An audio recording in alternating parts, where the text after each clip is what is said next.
The 2023 WEC 6 Hours of Spa Francorchamps has been officially completed, and in my opinion, that had to be the best race so far this season.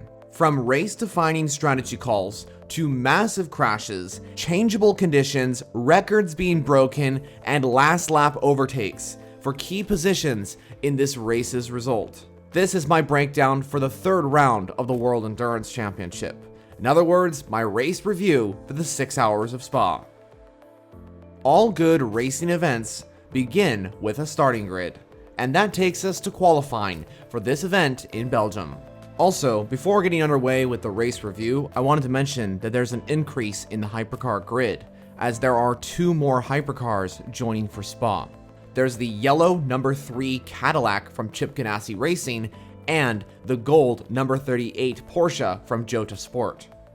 The race was very entertaining, but so was qualifying. Now, I think a lot of people expected that Toyota was just going to show up and take 1-2 in qualifying, but actually it ended up very different, at least for one car. When Brendan Hartley in the number 8 Toyota was going on his outlap, he spun at the top of Raidillon, crashing the car out of qualifying. Because preheating is not allowed, the tires are going to be cold, which means very little grip, and that's why Brendan Hartley spun off at the top of Raidillon. Toyota still had one car, the number 7. It did eventually get pole position for the Spa Francorchamps race, but not in the way you think. Antonio Giovinazzi in the number 51 Ferrari 499P actually took pole position for this race, but unfortunately his time was deleted due to exceeding track limits. Because of this, his previous lap ended up being his qualifying time. So the starting grid looked like this ahead of the 6 Hours of Spa, with the top 12 all being hypercars. The 13th hypercar was down the order, that was the number 8 Toyota, which had a penalty for the collision in qualifying.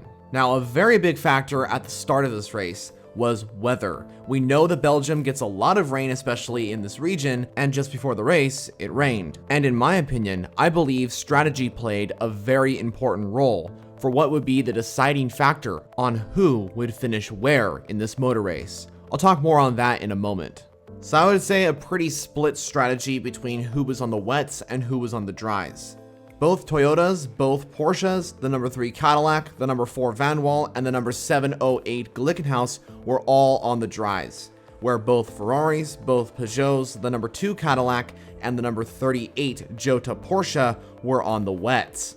Now, at the start of this event, this would for sure drop the cars on the slick tires down the order, and that's exactly what happened. A very close fight at the very beginning of this race as the 2 Ferraris took the lead. The number 2 blue Cadillac was able to challenge those 2 Ferraris as the Toyota was struggling for grip, as well as the others on the slick tires. I was super happy to see such a competitive field at the start of this event here in Spa. It's great to see that the golden age of sports car racing is beginning to take shape once again. So as the track is still damp, the hypercars on the wet tires are starting to extend their advantage on the rest of the pack. But eventually, about 30 minutes into this race, this scenario swaps completely in the opposite direction. The track eventually dried up, and the hypercars on the slick tires were catching up to the hypercars on the wet tires. I think Ferrari was thinking that there was going to be another rain period later on, and that's why they stayed on the wets for as long as they did. But of course, the rain never came, and they were just losing so much time to the other entries, so they had to come into the pit lane. Personally, I believe this was the race-defining moment for who would win. I think Ferrari should have come in a lot sooner, but hey, you have to try these risks. That's part of racing, and sometimes those risks do not work out. So ultimately, putting on the dry tires at the start of the race was the right option, and this benefited Toyota as the number 8 car was also able to catch up to the rest of the hypercar field and get in a position to battle for the podium.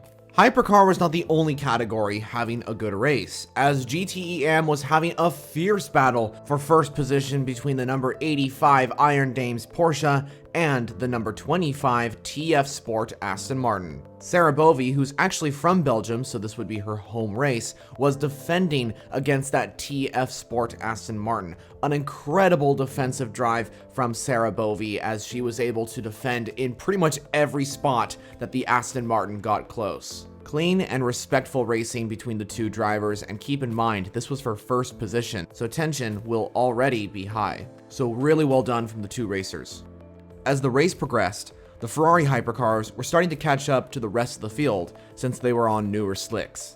As they approached Eau Rouge, ready to take on the number 3 Cadillac, Renger van der Zande, who was driving the car at the time, spun off and went into the wall. This was a massive crash for the number 3 Cadillac, the biggest we have seen this season so far. I'm just so happy that Renger was able to get out of the car and was unhurt. Although the number 3 Cadillac sustained massive damage and will need a lot of repairs before it can go back out on track for the 24 Hours of Le Mans. Soon after, a potential crash was averted by the number 98 Aston Martin. Speaking of the entry, Heart of Racing, who won the Rolex 24 in IMSA, actually came over last minute after the shock retirement of Paul Dalla Lana from the WEC. Heart of Racing has ran the number 98 car in Spa and will continue for the 24 Hours of Le Mans next race. So the number 3 Cadillac team was out of the 6 Hours of Spa, and unfortunately, soon after, the number 6 Porsche Penske joined the Cadillac team.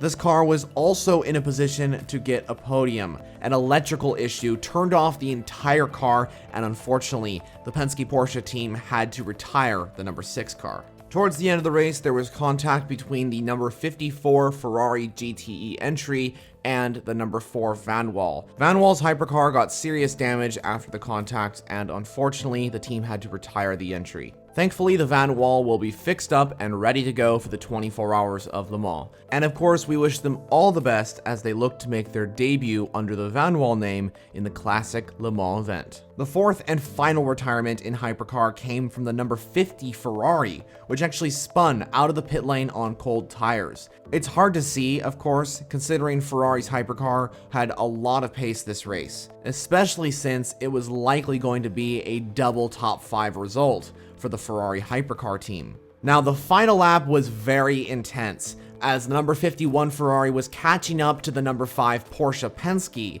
as they approached the Kemmel Straight for the final time at Spa in 2023. This was also for the overall podium, so everything was on the line. The number 51 Ferrari got within the slipstream and just had some really good power down that Kemmel Straight, was able to pull alongside the Porsche and make the overtake into turn 5. Disappointing for Porsche, especially considering that they had the pace for the podium and it was on the final lap that they lost it. But a well-deserving result for Ferrari as James Calado took the number 51 car to its first ever podium in the World Endurance Championship. So the race finished with the number 7 Toyota coming across the line to take victory in hypercar. It was actually back-to-back victories for that team here in Spa as well. But that wasn't the end of the race, because while the hypercars were crossing the line, a battle ensued in GTE Am for second position between the number 33 Corvette racing car and the number 25 TF Sport. That Aston Martin was pressurizing the Corvette through every single corner as it came through the final lap. But Nicky Katzberg in the Corvette was able to defend once again to take second place in GTE Am.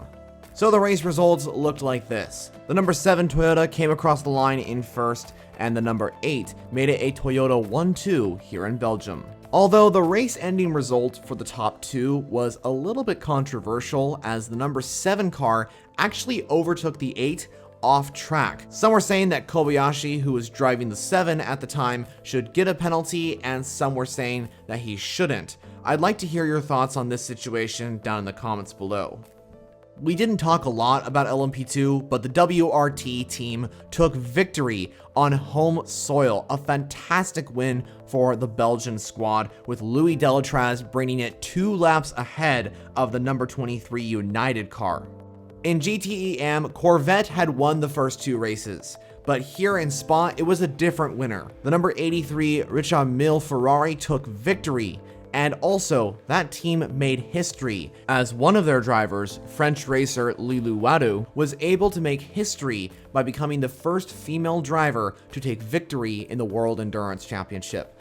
Here are the championship standings after the 6 Hours of Spa Francorchamps. Toyota leads the championship with 90 points with the 2 combined GR010s, and then it is Ferrari in second with 57 and Porsche in third with 42. In LMP2, it is the number 23 United Autosport leading the championship with 66 points, and in GTE-AM, it is the number 33 Corvette Racing still in the lead with 82.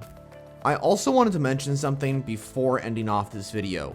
Even though Toyota took first and second in the race, the other manufacturers made huge improvements here at Spa. A lot of the newcomers got unlucky or just had mistakes. I think Toyota just benefited massively off of those mistakes or issues, and they had the experience to execute their strategy and performance to absolute perfection. The other manufacturers are still quite new to this hypercar championship. For instance, Porsche and Ferrari have only had their hypercars within the championship for 3 races, where Toyota has had 2 complete seasons with their hypercar. I think if the Ferraris and the number 2 Cadillac put on slicks at the start, they would have been closer to the Toyotas and the Porsches. They took a risk, it didn't seem to work out, but hey, that's racing. The only 2 other cars that were mainly in the fight with Toyota besides the Ferraris and the number 2 Cadillac was the number 6 Porsche and the yellow Cadillac, but of course they both retired due to separate issues. I think we're going to see a different race at the 24 Hours of Le Mans. All these manufacturers are going to learn from their mistakes, come back stronger, and presumably with a faster car. Le Mans is a very different race. It's 24 hours long. And as for Toyota's potential dominance at Le Mans, they are going to be very quick. We know that for sure. And they're probably the favorites to win Le Mans. But we know that they aren't invincible. If you look back to the 6 hours of Portimao, the number 7 Toyota was robbed of the podium after a technical issue. So honestly, anything can happen at Le Mans. I predict it's gonna be an amazing race, especially in hypercar. So that is officially it for this year's WEC event held at Spa Francorchamps. The next WEC event is the flagship race of the motorsport, the 24 Hours of Le Mans, and this is also going to be a very important event as it is celebrating 100 years of the 24 Hours of Le Mans. I definitely am excited for that one. But what are your thoughts from the 6 hours of Spa Francorchamps? Did you enjoy the race? Of course, let me know your thoughts down in the comments below. If you're interested in endurance racing and you want to get updates on the WEC and IMSA, make sure to subscribe to the left. And if you want to see more videos, watch one of the suggested options to the right of your screen. So, thank you so much for watching, and I'll see you in the next one. Goodbye for now.